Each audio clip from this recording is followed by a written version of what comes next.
যারা বড় গরু কিনে অরিজিনাল কুরবানি দেবে তারা নাই। এইবার এই বছরে আর এখনো গরু এমন বেচতে পারিনি।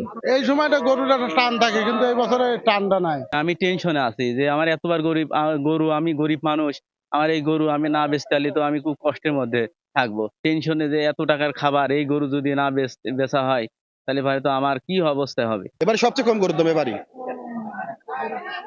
গরু যারা কিনবে তারা নাই ভাই, যারা বড় গরু কিনে অরিজিনাল কুরবানি দেবে তারা নাই। এইবার এই বছরে আর এখনো গরু এমন বেচতে পারিনি। খুব বাজার নরমাল, বেচা কেনা নেই। পথঘাটের অবস্থা ভালো না, কোনো বাইরের পার্টি আসতেছে না, গরু কোনো কিনা বেচা নেই। ব্যাপারীরা থম ধরে দাঁড়া রয়েছে, দেখেন বড় গরুগুলো দাম করার লোকই নেই।